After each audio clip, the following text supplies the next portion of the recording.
الذي طب القلوب ودوائها وعافية الأبدان وشفائها ونور الأبصار وضيائها وعلى آله وصحبه وسلم. Abu Hamid Muhammad bin Muhammad Al-Ghazali At-Tusi rahimahullahu ta'ala. Syai'un lillahi lahumul al-Fatihah. A'udzu billahi.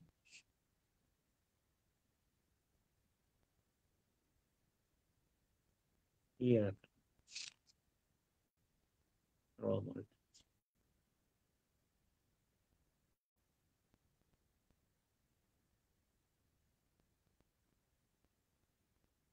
Alhamdulillahi Rabbil Alamin. Wassalatu wassalamu ala ashrafil anbiya'i wal mursalin. Wa ala alihi wa sahbihi ajma'in. Rabbi yassir wa la tu'assir. Rabbi imtamim bil khair. Rabbi shrah li sadri wa yassir li amri wahlul 'uqdatam min lisani yafqahu qawli. Subhanaka la ilma lana illa ma 'allamtana innaka antal alimul hakim. Allahumma iftah 'alaina bi hikmatika fatuhal 'arifin. Wanshur 'alaina birahmatika ya arhamar rahimin, amma ba'du.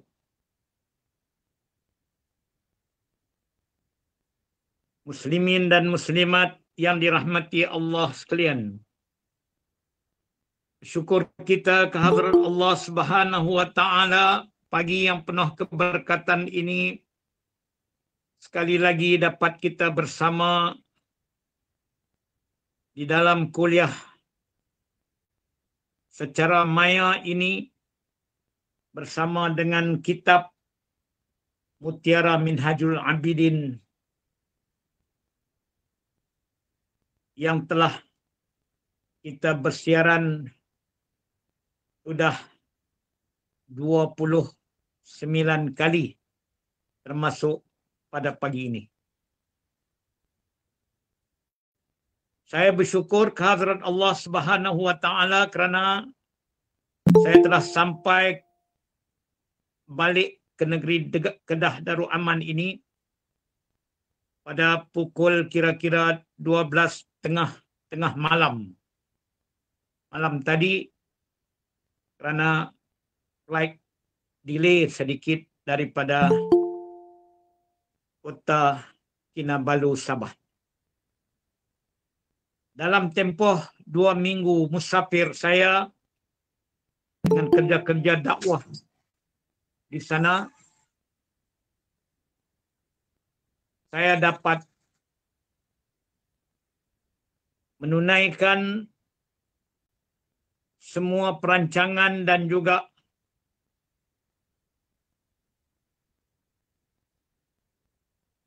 pelaksanaan lawatan, perjumpaan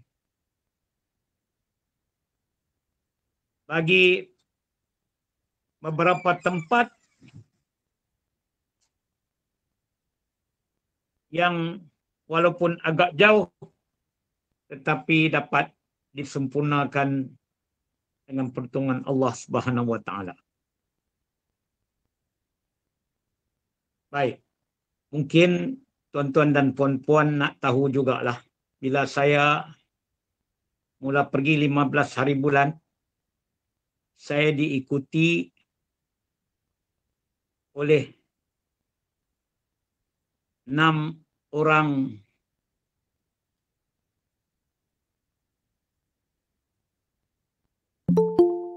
kenalan yang ingin melihat tentang dakwah Sabah dan mereka juga merupakan di antara penyumbang-penyumbang kepada dakwah Sabah. Setelah kami bermusafir 3 hari, ada 2 lagi sahabat daripada Pulau Labuan, wilayah persekutuan yang mengiringi kami, menjadikan kami semuanya 8 orang.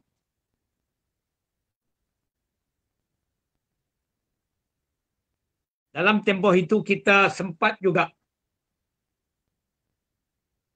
lebih kurang 5 kali bersiaran, meskipun ada 1 hari tergendala kerana saya pada ketika itu sedang berada di dalam feri daripada Pulau Bangi, tak dapat bersiaran kerana tidak ada line yang baik untuk bersiaran. Walaupun sudah saya cuba dengan kapten kapal, kalau dapat kami bersiaran daripada kapal Sri Labuan daripada Pulau Bangi, tetapi nampaknya tidak berhasil. Untuk maklumat kepada peminat-peminat dakwah Sabah dan juga penyumbang-penyumbang, sama ada penyumbang bagi pembangunan ataupun penyumbang bagi menaja pelajar-pelajar dan juga mereka-mereka yang memberi apa saja sumbangan bagi faedah pembinaan madrasah di sana. Kami bersyukur kerana masa kami pergi baru-baru ini dengan jumlah rombongan yang mengikut kami itu, mereka membawa bersama dengan mereka lebih kurang RM20,000 lebih untuk membantu menyiapkan tempat-tempat seperti madrasah di Subud. Dan sebelum kami pulang bersurai, mereka juga telah bersetuju untuk menyumbang bagi pembinaan sebuah dewan pembelajaran dan tambahan asrama di madrasah saya di Subud yang bernilai kira-kira RM50,000. Dan setakat ini sudah RM30,000 telah pun terkumpul daripada rakan-rakan yang mengiringi saya dalam lawatan ke Sabah. Ada yang balik awal, ada yang 2 minggu bersama saya menjadi pemandu, menjadi pemberita, menjadi tukang, apa kita kata, perawat pribadi. Saya terujalah kerana mereka melihat sendiri bagaimana pekerjaan dakwah kita di sana. Untuk makluman, kali ini banyak perkara yang menyentuh perasaan saya. Yang paling saya tidak dapat tahan perasaan saya, ialah kunjungan kali ini sangat sentimental kerana saya rasa kehilangan seorang guru mulia, seolah-olah meskipun umurnya muda daripada saya, tapi dia adalah abuya Syekhuna almarhum Syekh Ahmad Fahmi Zamzam Al-Banjari An-Nadwi Al-Maliki rahimahullahu ta'ala. Saya berasa kehilangan yang amat besar kerana sentiasa mendampingi beliau setiap kali beliau berada di Sabah. Dan saya tidak nampak lagi kelibatnya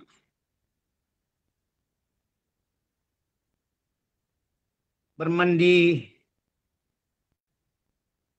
di jeram air terjun bersebelahan dengan pondok kami di Kiulu ketika mana beliau singgah di situ. Sangat terharu. Walau bagaimanapun, bertekadlah saya untuk meneruskan perjuangannya kerana saya membawa bersama anak-anak sulung almarhum yakni Ustaz Ali Zainal Abidin bin Syekh Ahmad Fahmi Zamzam ke Sabah.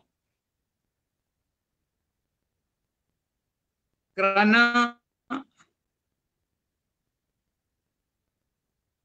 menunjuk dan juga mengajak berpadu tenaga kerana sudah wasiat almarhum kepada saya untuk meneruskan Madrasah Nurul Hidayah Yasin Kundasang dengan kata-kata terus kepada saya dan juga amanat dan juga wasiatnya kepada salah seorang pimpinan kami yang beliau telefon di Sabah supaya memberi sokongan tidak berbelah bagi kepada saya sebagaimana sokongan kepada beliau untuk menerajui Madrasah Nurul Hidayah Yasin Sabah kerana saya adalah timbalan kepada Syekh Ahmad Fahmi Zamzam dalam menguruskan madrasah itu, insya-Allah.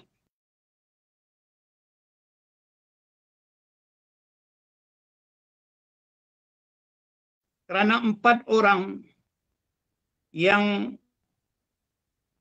terlibat dalam pengislaman oleh saya sendiri telah kembali ke rahmatullah, termasuklah Tuti, tetapi meninggal di kampung baru saja setahun Islam, dan saya telah menempah batu nisan daripada kota Kinabalu. Membawalah kami batu nisan itu merata kampung, dan kami telah turun ke tanah perkuburan. Yang mengiri kami ialah keluarga mereka dari ibu bapa mereka yang belum Islam. Mereka melihat sendiri bagaimana gigih kami menjaga orang-orang yang telah Islam meskipun telah meninggal, tetapi kami tidak lupakan. Kami pergi ke kuburan, kami tanamkan batu nisan, kami doakan dengan diperhatikan oleh adik-beradik mereka yang belum Islam, dan mereka sangat kasih sehingga menangis mereka dan juga mencari apakah cenderamata yang patut diberikan kepada saya kerana mengingatkan ayah mereka, anak mereka sebegitu rupa. Ada yang naik atas rumah mengambil perkara yang sangat disayangi oleh almarhum ayah mereka yang telah Islam itu, iaitu ayahnya pemain gong yang hebat sekali dengan gong-gong itu yang dibuat dari tembaga itu besar. Dia bagi kepada saya, suruh saya bawa balik. Tapi saya bawa balik sampai ke madrasah. Saya simpan sebagai kenangan kerana katanya ini adalah penghargaan daripada keluarga dan sebagainya. Alhamdulillah, kita sudah siap untuk mengambil pelajar-pelajar kita bagi 3 tempat yang baru, iaitu Sugut madrasah kita sebanyak 30 orang. InsyaAllah 23 hari bulan Disember ini. Yang kebanyakan ada sudah penaja-penaja dari kalangan kita. Yang kedua, kita akan mengambil pelajar di Sandakan madrasah kita dalam pembinaan pembaikan. Dalam pembaikan insya-Allah siap pada pertengahan bulan 12 ini, di mana kita akan ambil sebanyak 20 pelajar yang pertama di madrasah kita Darul Hidayah di Tanjung Pisau Sandakan, di mana saya telah mengadakan perjumpaan dengan penduduk tempatan, ketua kampung, imam, tokoh masyarakat, dan kita akan mulakan awal Januari insya-Allah. Di mana juga kita sudah ada penaja-penaja dari kita, dan meskipun masih ada kekosongan sedikit masa lagi, kami yakin sangat-sangat kami boleh menguruskan yang lebihan itu. Dan saya telah bersetuju dengan jawatan kuasa madrasah ataupun ma'had Nurul Hidayah Yasin Syekh Ahmad Fahmi Zamzam untuk membawa guru mulia daripada Indonesia, yakni anak murid kepada Syekh sendiri, datang ke Kundasang, kerana Kundasang ini ma'had pertengahan, bukan ma'had atau madrasah permulaan. Pelajar-pelajar yang duduk di madrasah saya dan madrasah-madrasah lain di Sabah, setelah genap 3 hingga 4 tahun akan diterima masuk ke madrasah Syekh Ahmad Fahmi Zamzam, dan kita akan memulakan kuliah insya-Allah.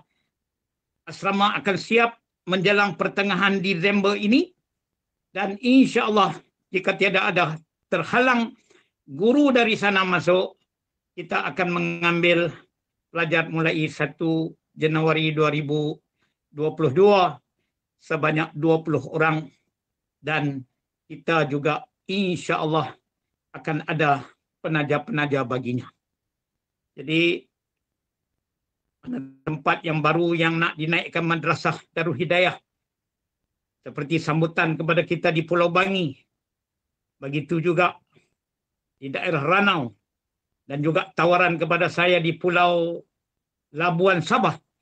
Insya-Allah kunjungan saya yang kedua pada bulan Disember nanti, yakni pertengahan Disember, akan saya teruskan mempersiapkan perkara ini.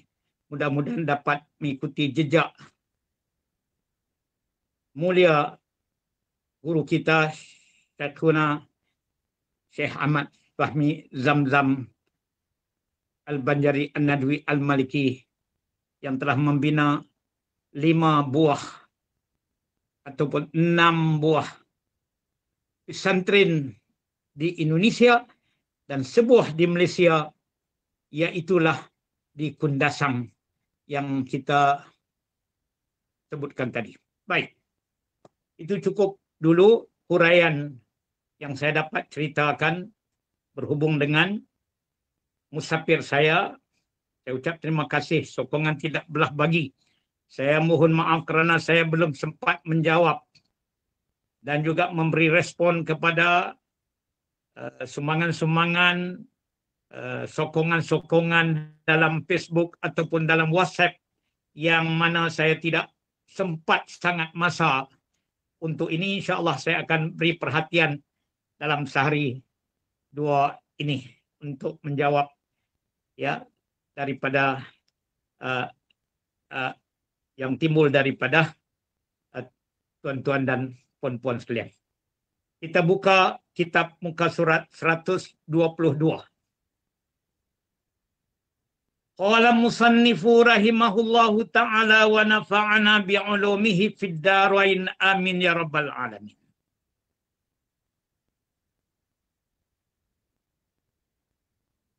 Berkata pengarang kitab ini rahimahullahu ta'ala, sabar terhadap musibah dan kesulitan.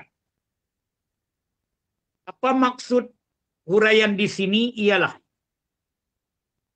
untuk kita mencapai ketenangan di dalam ibadat, supaya hati kita tidak gundah gulana dan badan kita tidak teruja dengan keluh kesah, maka bagi tujuan menjuruskan, menumpukan ibadat kita, hendaklah kita mempunyai sifat sabar terhadap segala musibah dan kesulitan, termasuk bala bencana yang datang dari Allah Subhanahu wa taala. Karena kalau tidak ada kesabaran kita, sudah tentulah kita tidak dapat menumpukan kepada ibadat kita dengan baik. Berkata pengarang kitab ini, Hafizahullah Ta'ala, sabar itu suatu penawar yang pahit. Maknanya, penawar yang pahit, maksudnya umpama ubat. Memang pahit, tapi dia penawar. Namun membawa kepada penyembuhan. Sabar yang dianggap sebagai penawar obat yang pahit, tetapi membawa pada penyembuhan dan manfaat serta menghindari mudarat. Maksudnya jika tidak ada sabar dari kita, sudah tentulah dia tidak dapat nak menghindari daripada mudarat-mudarat. Apa makna mudarat di sini? Yakni keluh kesah, malang, duka cita, rasa kecewa dan sebagainya, sehingga tidak dapat menumpukan kepada ibadat, sedangkan ibadat itu setiap masa adalah bertemu dengan kehidupan kita.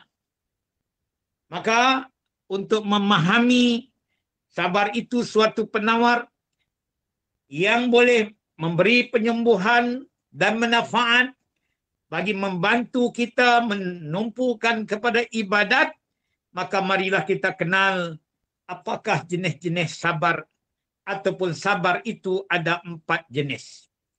Pertama, sabar atas ketaatan. Kita dituntut bersabar. Pertama, sabar di dalam menunaikan ketaatan. Kerana nak buat ibadat ini wajib bersabar. Nak solat pun wajib bersabar. Nak berpuasa wajib bersabar. Nak mengeluarkan zakat pun wajib bersabar. Nak menunaikan haji pun wajib bersabar. Nak melayani tetamu kita pun kena bersabar. Nak menghadapi isteri, suami dan anak-anak juga memerlukan kesabaran.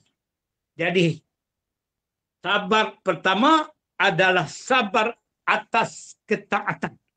Dengan sabar kita dapat melaksanakan ketaatan yang baik kepada Allah Subhanahu wa Ta'ala. Yang kedua, sabar daripada maksiat. Sabar daripada maksiat maknanya hati mesti teguh. Nafsu mesti dididik supaya tidak tertarik kepada perkara-perkara yang disebutkan dengan maksiat. Maksiat merupakan satu ujian daripada Allah Subhanahu wa Ta'ala. Sama ada kita boleh bertahan atau tidak, kerana maksiat ini pelbagai bentuknya. Maka orang-orang yang sabar daripada terjerumus kepada maksiat, yakni penderhakaan kepada Allah, merupakan orang-orang yang dapat kemenangan di sisi Allah Subhanahu wa Ta'ala.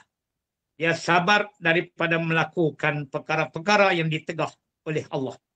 Meskipun perkara yang ditegah itu adalah merupakan perkara-perkara yang sesuai dengan jiwanya, tetapi kerana ia adalah tegahan Allah, dia tetap bersabar. Yang ketiga, sabar dari perkara-perkara yang lebih daripada dunia. Maknanya, sabar daripada nikmat-nikmat yang kita terima daripada Allah Subhanahu wa Ta'ala. Banyak kita dapat, kita tidak teruja sangat. Kita tidak terlalu gembira sangat. Kita tidak menunjuk-nunjuk sangat. Sebab kita tahu kita sabar di dalam perkara-perkara yang lebih. Kerana kita tahu ini juga ujian daripada Allah Subhanahu wa Ta'ala. Keempat, sabar menghadapi musibah dan ujian. Mungkin sabar untuk taat mudah kita lakukan. Sabar daripada maksiat juga mungkin mudah kita lakukan. Sabar mendapatkan perkara-perkara daripada dunia mungkin mudah kita lakukan. Tapi sabar menghadapi musibah dan ujian ini kadang-kadang kita jadi keluh kesah, kita kecewa, kita menyalahkan takdir, dan kadang-kadang kita seolah-olah tidak berpuas hati dengan qada, yakni ketetapan Allah. Mudah-mudahan kita selamat di sini. Ada dua sebab kenapa kita perlu bersabar, kata Imam Al-Ghazali rahimahullahu ta'ala. Pertama, sabar membawa kepada kemudahan dalam beribadat. Tujuan kita dituntut bersabar. Pertama, sabar membawa kemudahan dalam beribadat dan mencapai maksud ibadat tersebut. Maknanya banyak perjalanan yang mudah kita beribadat dengan sabar dan kita akan mencapai maksud tujuan ibadat tersebut kerana hati kita tenang, tumpuan kita ada. Kerana kita yang susah-susah tadi kita telah menghadapi dengan sabar. Sesiapa yang tidak sabar, maka dia tidak akan dapat mencapai hakikat ibadah. Maknanya, hakikat ibadah ini pertama mestilah niatnya jelas. Semata-mata cari redha Allah. Jadi dia buat itu dengan ikhlas.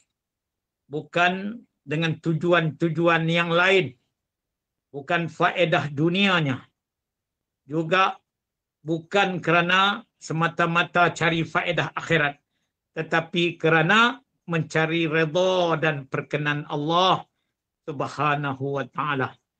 Maka orang yang betul-betul sabar, dia akan mencapai hakikat ibadat itu. Ia yang dikatakan orang sabar mencapai hakikat ibadat dari berapa sudut. Pertama, ini kerana tiada ibadat melainkan ia sangat sulit bagi nafsu. Mengapa dikatakan orang yang sabar akan mencapai hakikat ibadat? Kerana tiada ibadat melainkan ia sangat sulit bagi nafsu. Nafsu sangat payah nak menerima ibadat. Nafsu nak bersenang-senang. Nafsu tak mau susah. Sedangkan ibadat ini banyak cabaran dia. Maka sebab itu kita perlukan kepada kesabaran. Maka ibadat perlu kepada sabar, terutamanya dalam menghadapi nafsu yang merasa sulit terhadap ibadat. Contoh, kita nak belajar pagi-pagi begini. Bukan senang kita nak tumpu. Bukan senang kita nak membiasakan diri. Kalau tiadalah kita didik dan sabar nafsu kita ini. Nafsu kalau waktu-waktu begini, banyaklah suka kepada bercerita. Ataupun bersembang-sembang. Ataupun mungkin berada di tempat-tempat yang ramai. Ataupun menghadapi makan, minum dan sebagainya. Tetapi mengajarkan nafsu supaya sedikit sabar. Kerana waktu begini ada kuliah online. Dan sudah ditetapkan bahawa siri pengajian kita akan menyusuli. Maka sudah tentulah mendidik nafsu ini menjadikan ia lebih senang kerana nafsu lebih rela bersabar tujuannya kerana tuannya itu tuan nafsu sudah bertekad untuk mendapatkan ibadatnya yakni menuntut ilmu.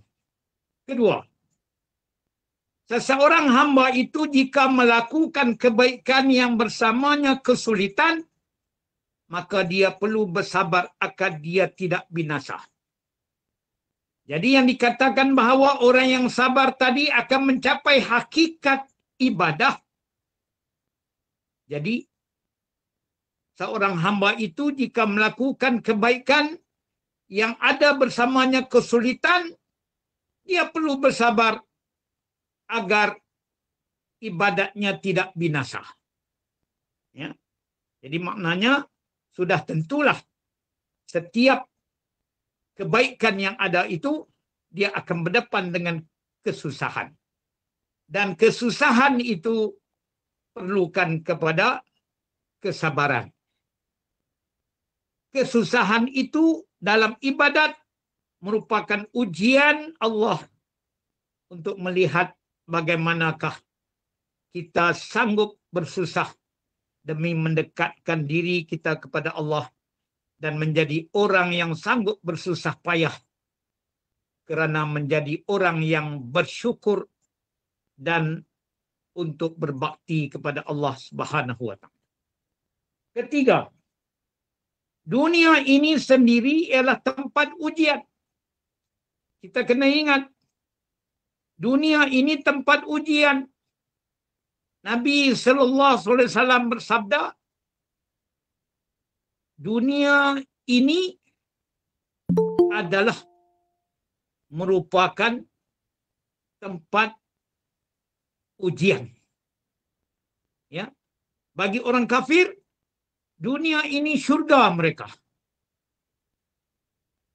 Kerana di sinilah mereka melepaskan segala hawa nafsu. Tetapi bagi orang beriman, Nabi sallallahu alaihi wasallam sebut dunia ini umpama penjara. Apa makna penjara? Tak semua kita dapat lakukan. Tak semua kita dapat bebas. Kerana ada kawalan agama terhadap kita. Maka orang yang kafir, dia anggap ini sudah syurga. Tetapi syurga bagi orang beriman ialah syurga yang ada di hari akhirat nanti. Meskipun Allah memberikan kepada orang-orang beriman itu syurga dunia, yakni rasa ketenangan di dalam menghadapi ibadat kepada Allah, maka syurga yang hakikinya ialah syurga yang menanti di hari akhirat sana. Maka dunia ini tempat ujian. Dunia ini tempat ibadat. Di akhiratlah tempat menuaikan hasilnya. Maka seseorang itu pastilah akan menghadapi kesulitan dalam hidup ini sebagai ujian. Semakin banyak ujian yang ditempuhnya, semakin banyaklah modal ataupun saham yang dikutip untuk bekalan akhiratnya. Keempat, mencari akhirat adalah kesusahan yang paling dahsyat dan sangat sulit untuk mencapainya. Berbeza dengan mencari dunia. Sebagaimana yang kita sebut, sifat Rahman Allah itu adalah umum. Maka Allah memberikan kepada siapa saja yang menghendaki dunianya. Sedikit pun tiada Allah menyimpannya, melainkan mendapatlah oleh orang yang menuntut akan dunia itu.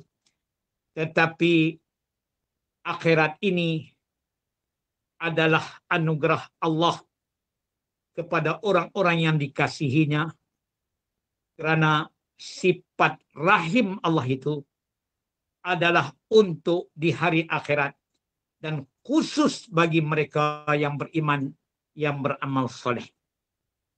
Oleh itu, siapa yang semakin menghampiri akhirat dengan melalui jalannya yakni ibadatnya, maka dia semakin kuat diuji.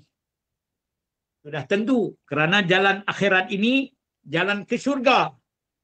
Jalan ke syurga itu jalan yang penuh dengan ujian. Kerana Allah Subhanahu wa taala sudah menetapkan bahawa mereka-mereka yang akan diberikan kedudukan yang terbaik di akhirat ialah mereka-mereka yang tidak menuntut kesenangan dunia, tetapi mereka yang sanggup berkorban meninggalkan kesenangan dunia bagi mencapai redha Allah Subhanahu wa taala. Lagi pula Nabi sallallahu alaihi wasallam ada bersabda, asyaddun nasi bala al-anbiya'u summal ulama'u summal amsalu fal amsalu atau qamaqal.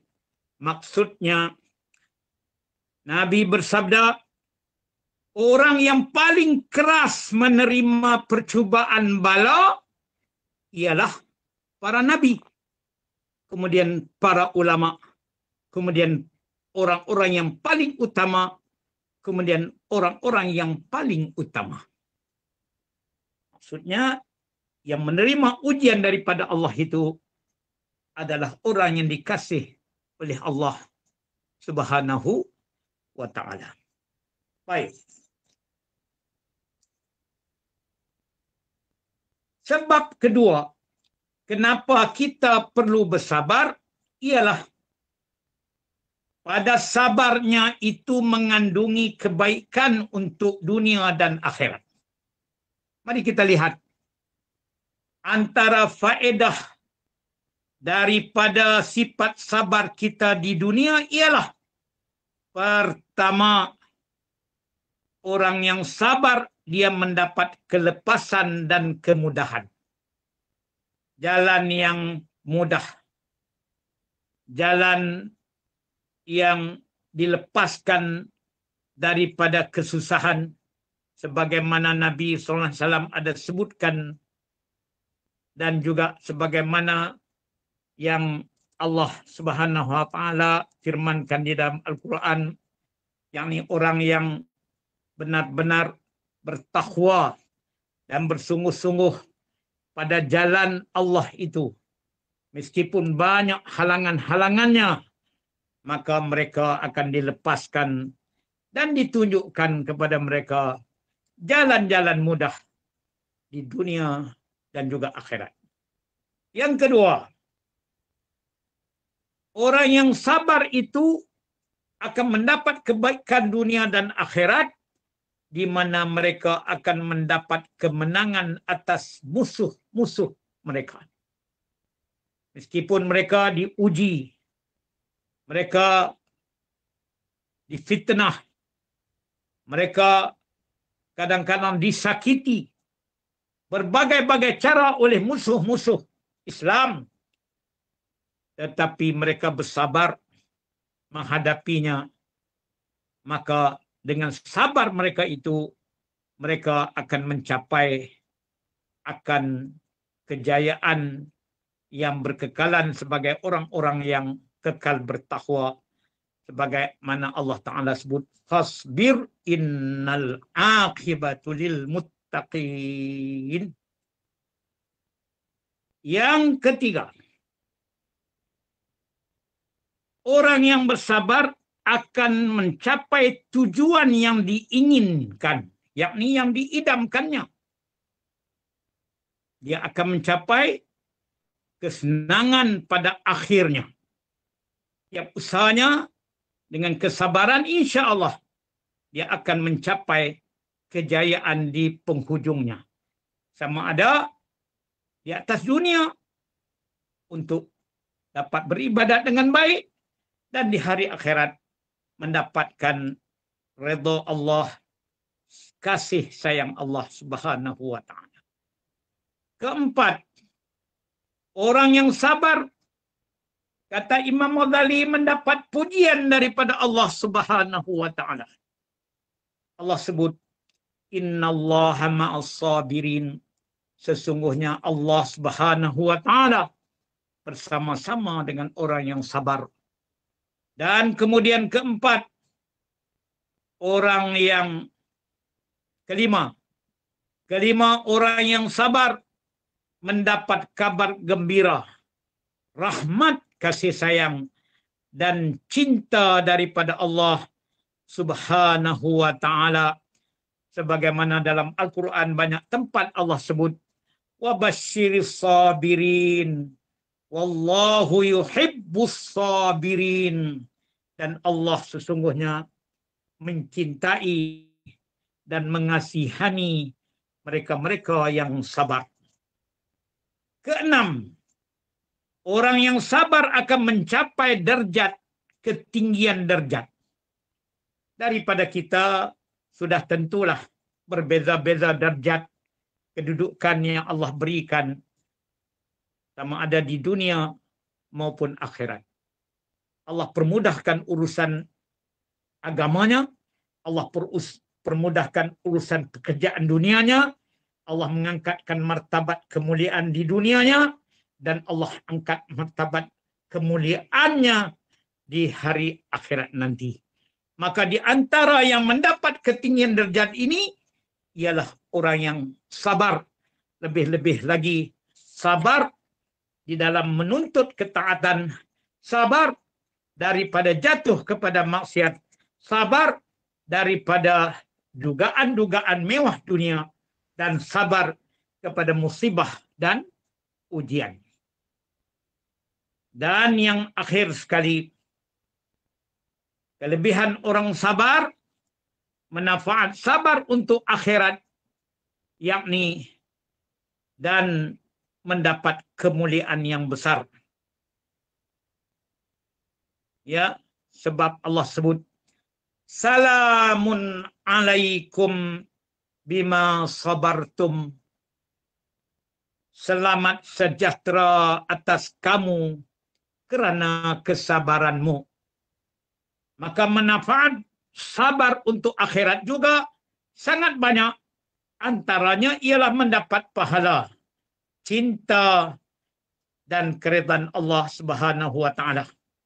Begitu juga seseorang yang sabar akan diberi kurnia tanpa batasannya. Maknanya tiada batasan, yang tiada had dan batasan dari Allah. Ia juga menolak mudarat, seperti menolak siksaan neraka dan sebagainya. Yakni Allah akan menolak daripada orang-orang yang sabar mudarat, lebih lagi mudarat yang di hari akhirat, yakni siksaan neraka dan sebagainya.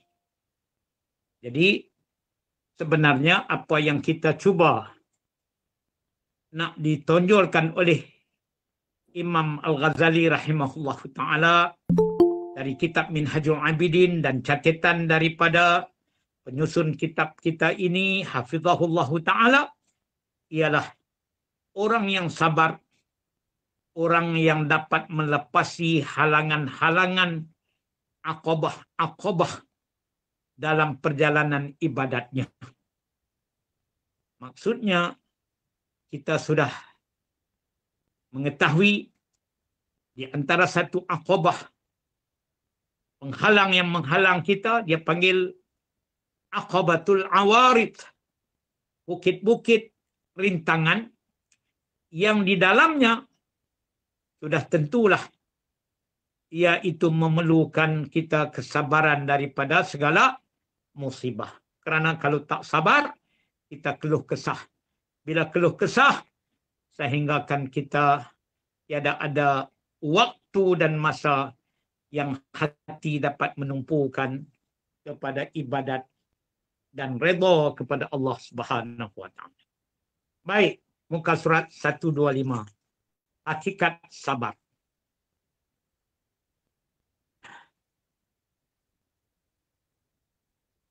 Sabar berarti menahan diri. Ini dari segi lughah, dari segi bahasa. Perkataan sabar, bahasa Arab, bermakna habas, menahan diri. Menahan diri daripada kesakitan. Apa kesakitan itu? Termasuklah keluh kesah, gelisah, duka cita, murung, dan sebagainya. Maka sabar itu adalah menahan diri daripada perkara-perkara tadi yang boleh menggugatkan ibadat seseorang. Ia rasa yang lahir dalam diri daripada suatu penghayatan terhadap kehambaan kepada Allah Subhanahu wa taala. Sabar ini sifat hati. Sabar ini sifat hati kita yang mulia. Dia lahir daripada suatu penghayatan kepada kehambaan kepada Allah. Maknanya nilai sabar ini ialah nilai harga kehambaan seseorang kepada Allah Subhanahu wa taala. Maka bertingkatlah nilai-nilai kehambaan itu mengikut kesabarannya. Keyakinannya terhadap kekuasaan dan ilmu Allah. Maknanya orang yang sabar itu orang yang beriman betul dengan Allah, beriman dengan kekuasaan Allah, beriman dengan ilmu Allah Subhanahu wa taala. Yakni dia sudah mengetahui apa saja ketetapan dari Allah itu adalah pilihan Allah, bukan saja berlaku, dia adalah perancangan Allah untuknya, dan sudah tentulah dia wajib meredainya dengan sabar serta kepahaman tentang makna kehidupan di dunia. Orang yang sabar ini orang yang memahami tentang makna kehidupan di dunia.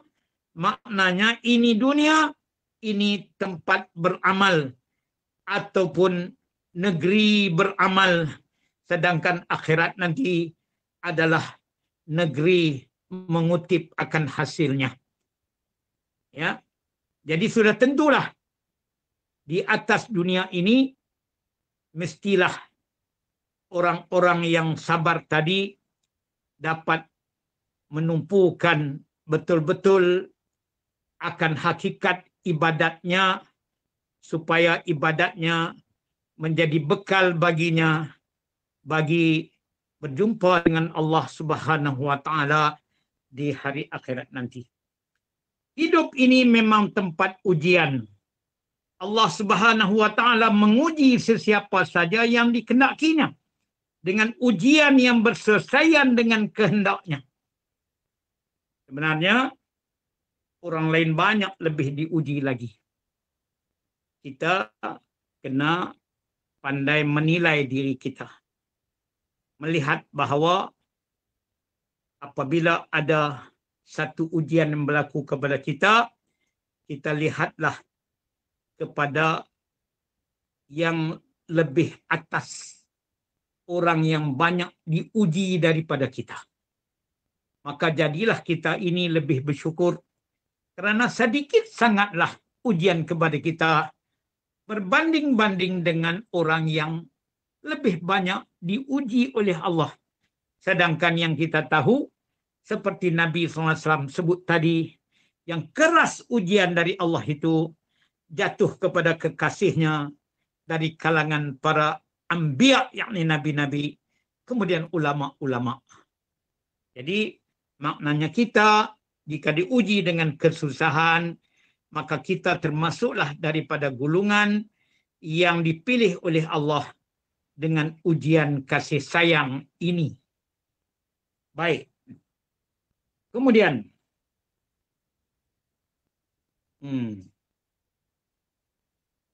bahkan ujian merupakan tanda kecintaan Allah Subhanahu wa taala kepada seseorang hamba jika dia mampu menghadapinya dengan kehambaan.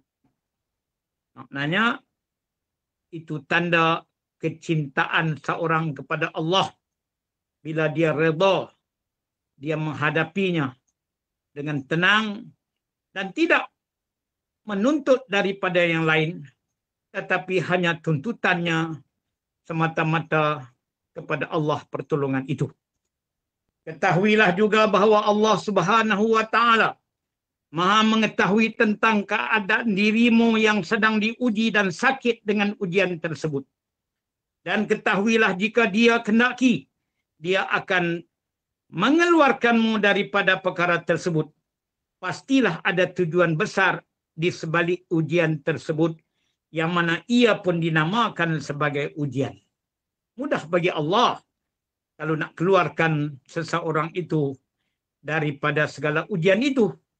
Tetapi Allah lebih mengetahui keadaan diri kita mengapa diuji sebegian rupa, kerana ujian dari Allah ini adalah hikmah yang besar jika kita dapat meredainya, kerana kasih Allah itu akan melampaui daripada rahmat yang telah diberikan kepada kita di atas dunia ini. Jika seorang hamba itu diuji, dia perlu lakukan apa yang perlu sebagai hamba. Apa sebagai hamba? Yakni redha menerimanya dan serahkan segala urusan ketuhanan kepada Allah. Apa makna serahkan urusan ketuhanan kepada Allah? Maksudnya dia kenal dirinya sebagai hamba, dia adalah milik tuannya, yakni Tuhan yang menciptanya dan Tuhan yang mentadbirnya.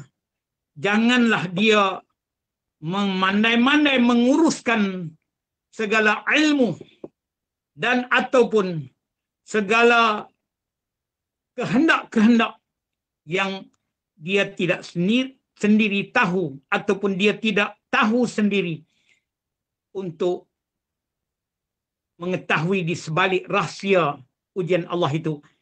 Dia serahlah kepada Allah, Tuhan yang maha mengetahui, Tuhan yang berkemampuan, Tuhan yang mempunyai rahmat yang tiada ada batas-batas kasih sayangnya.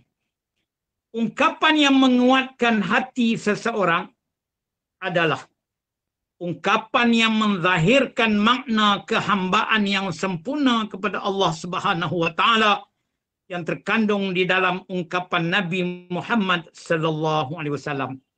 Lihatlah, tiadalah ada yang lebih sabar, yang lebih redha dari manusia agung Nabi kita Muhammad sallallahu alaihi wasallam. Maka kata Imam Al-Ghazali dalam kitab ini, ungkapan yang menguatkan hati seorang adalah ungkapan yang menzahirkan makna kehambaan yang sempurna kepada Allah.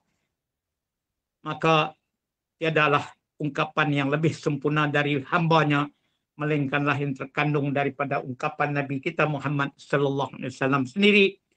Man qala raditu billahi rabban wa bil islami dinan wa bi Muhammadin rasulan wajabat lahul jannah. Raditu billahi rabba wa bil islami dina wa bi Muhammadin rasula wajabat lahul jannah. Hadis riwayat Al-Hakim, maksudnya sesiapa yang mengucapkan aku redha dengan Allah sebagai Tuhan, redha dengan Islam sebagai agama, dan redha dengan Muhammad sebagai utusan, yakni utusan Allah, maka wajib baginya syurga. Setelah, kata Imam Al-Ghazali, dibahaskan tentang keempat-empat perkara ini. Mana perkara yang kita bahaskan keempat-empat? Jangan lupa bahawa Aqabatul Awarid ataupun bukit rintangan kepada ibadat kita ini ada 4 perkara yang kita harus tahu dan ingat. Pertama, kata Imam Ghazali, seseorang yang beribadat itu Dia akan menghadapi rintangan bila dia risau tentang rezekinya, sehingga risau tentang rezeki ini tidak dapat tumpu kepada ibadat.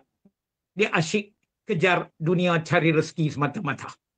Maka wajiblah baginya bertawakal kepada Allah dalam bab rezeki, supaya dia dapat ketenangan untuk menumpu kepada ibadat, dan dia dapat qanaah, yakni berpada-pada menuntut dengan badannya rezeki, dan ada bagi badannya itu menumpu kepada beribadat kepada Allah Subhanahu wa taala.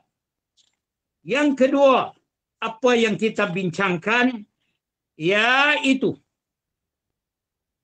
dalam ibadat kita akan juga menjadi rintangan kalau kita khawatir, kita bimbang dengan bahaya-bahaya yang mungkin menimpa kita, sehingga kita tidak berani ataupun tidak mahu hendak menumpukan kepada aktiviti-aktiviti ibadat, dakwah, pencari ilmu dan sebagainya. Takut datang apa-apa bahaya, sedangkan bahaya itu dalam pengetahuan Allah. Kita berhati-hati, tapi tafwizlah kepada Allah.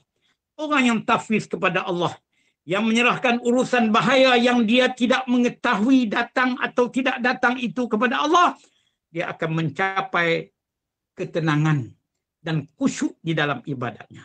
Tapi orang yang sentiasa gentar, takut ini, takut ini, takut ini. Macam saya bagi contohlah. Kadang-kadang datang hari ini saya bawa 2 orang pelajar daripada Sabah. Ya, kedua-dua orang itu, satu orang daripada suku kaum dusun, namanya Ijhar. Ya, ayahnya orang dusun. Tinggal tempat kampungnya hampir benar dengan Gunung Kinabalu. Tempatnya nama Nabalu. Dan seorang lagi, orang yang murid saya yang saya Islamkan keluarganya seramai 7 orang, termasuk dia yang kecil, yang umurnya 13 tahun, yang nama asalnya Juriko. Saya bagi namanya Sulaiman. Dan kedua-duanya ikut saya naik pesawat pertama kali. Ya. Masa menunggu pesawat, saya tengok-tengok 3-4 minit ke bilik air, 4-5 minit ke bilik air. Sudah seminggu tidur tidak lena kerana memikirkan penerbangan kapal terbang ini macam mana. Dia kata, bisa pandai jatuh juga kan itu Ustaz. Itulah, sabarlah kamu. Aku kan selalu sini kan. Ya ada pula itu. Jadi kita tak boleh nak berkata apa-apa pada mereka. Kemarin bila datang, saya bawa mereka dulu membeli baju, pakai baju baru. Ya, sambil baju yang lama mereka masuk dalam beg mereka, pakai baju baru. Saya jumpa sahabat saya di kota Kinabalu, dia menghulur pula. Saya kesian tengok budak-budak ini. Ustaz, saya sempat lagi bawa lari budak-budak ini ke kedai baju, pakaikan baju baru, ambil gambar hantar kepada ayah mereka. Ayah mereka mengikuti kami punya perjalanan sampai pukul 12.30 malam tadi. Sudah sampaikah mereka di Pondok Ustaz? Bayangkan kalau 12.30 itu di Sabah sana sudah 1.30. Sudah terlalu lewat. Tetapi sabar-sabar, harap-harap dapat datang. Ya, saya menghadapi sedikit masalah di immigration lapangan terbang karena seorang anak kami kita ini umurnya baru 13 tahun. Jadi membawa anak orang keluar mesti dapat izin surat daripada warisnya. Saya paham, saya tidak pernah bawa yang umur 15 ke bawah, ya. Tapi kami berundinglah dengan pihak immigration. Kami menunjukkan bahawa kami ada komunikasi siang hari tadi dengan ayah mereka, dan kami bagi tahu ayah mereka tidak dapat dihubungi maupun dengan telefon atau WhatsApp kerana dulu terlalu pendalaman jauh. Maka dari rundingan itu, alhamdulillah kami dapat melepasi juga. Jadi pagi ini kami bawa mereka makan, ya, di restoran sebentar tadi. Nampak ceria sangat mereka, ya. Dan sekarang ini sudah 2, 4, 6, 7 sudah ada di sini daripada suku kaum ya orang Sabah ya. Jadi mana-mana kita yang ada kesempatan nanti datang ke sini boleh ya berjumpa-jumpa dengan anak-anak kita ini ya. Semangat mereka untuk meneruskan pengajian di tempat kita ini. Jadi baik, yang dua lagi yang kita sebutkan yaitu apa yang jadi halangan kepada kita di dalam Aqabah Awarid ataupun bukit rintangan ini, yaitu yang ketiganya redha dengan setiap ketentuan qada dan qadar Allah. Kalau kita tak redha, kita juga tidak akan dapat ketenangan. Kita akan jadi gundah kelana. Kita akan jadi susah hati. Kita akan mencari-cari jawaban. Kita akan menyalah-nyalahkan yang lain-lainnya. Kadang-kadang menyalahkan ketentuan Allah. Maka mana mungkin kita dapat tumpu di dalam ibadat. Untuk pasti ibadat kita diterima oleh Allah. Ibadat terbaik wajib atas kita redha. Dan keempat, kata Imam Ghazali yang kita baca hari ini, yaitu kita jangan ada gundah kelana menghadapi musibah dan kesulitan, kerana dunia ini tempat ujian, maka hendaklah kita mempunyai kesabaran.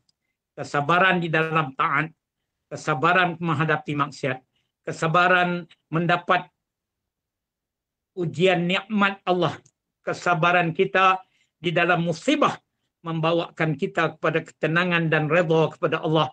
Maka jalan ibadat kita dapat meneruskan dengan tenang. Maka kita sudah sampai di bukit yang kelima sekarang ini. 5 bukit sudah kita jejaki. 5 bukit sudah kita rentasi. Kita ada 2 bukit lagi untuk mencapai kepada ibadat kesempurnaan, kepada redha Allah Subhanahu wa taala kepada kita. Maka insya-Allah ya, ada berapa lagi? 3 lagi bukit, maaf. Bukit 4 sudah selesai. Bukit kelima namanya Aqabatul Bawa'is.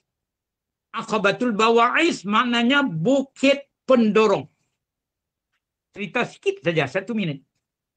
Apabila kita dah selesai sudah menghadapi bukit-bukit ini, kita sudah agak ke depan. Kita ada ilmunya. Kita sudah bertaubat. Kita ada dapat mengenepikan kesibukan dunia, makhluk, syaitan dan nafsu. Kita dapat bertawakal kepada Allah. Kita dapat sabar. Kita dapat redha dengan ketentuan Allah. Kita sekarang duduk di dalam landasan yang betul. Tapi Imam Ghazali kata, ada di antara kita mungkin apabila sampai tahap ini, dia semakin lemah kepada kekuatan. Dia jadi malas. Sedangkan dia ada ilmu. Sedangkan dia sudah bertaubat. Sedangkan dia sudah menghindari dunia. Tapi tiba-tiba jadi malas. Jadi segan. Maka harus dibangkitkan. Harus didorong. Harus dimotivasikan. Apakah jalan untuk memotivasikan kita ahli ibadat bila kita berdepan dengan kemalasan, dengan apa kita kata tadi, yaitu dengan malas dan juga penyegan ini. Maka disitulah kita wajib ada satu sifat hati yang kuat, yakni 2 sifat hati yang kuat, yakni khauf dan rojak, yakni ada perasaan gerun ke Allah. Jangan kamu malas. Jangan kamu malas. Ya, yang kedua, kita harap kepada Allah, di mana harapan kepada Allah itu, yakni ingat rahmat Allah itu besar. Rahmat Allah itu tiada terbatas untuk kita, asalkan kita ikhlas. Insya Allah kita akan cerita di dalam pendakian kita yang kelima, mulai pada hari Jumaat yang akan datang. Insya Allah segala yang baik itu dari Allah. Dan jika ada mana kekurangan dan kelemahan diri saya sendiri, sekali lagi ya, selamat menuntut ilmu, beramal dan juga berbakti kepada agama Allah. Wabillahi taufiq wal hidayah. Assalamualaikum warahmatullahi wabarakatuh. Waalaikumsalam. Terima kasih. Waalaikumsalam. Alamin wassalamu ala asyrafil anbiya wal mursalin. Assalamualaikum. Alihi wa sahbihi ajma'in. Allahumma allimna ma jahilna wa dzakirna ma nasina. Rabbi faqihna wa faqih ahlana wa qarabatin lana fi dinina. Wa hasbunallahu wa ni'mal wakil. Wala hawla wala quwwata illa billahil aliyyil azim. Walhamdulillahi rabbil alamin. Taqabbalallahu minkum.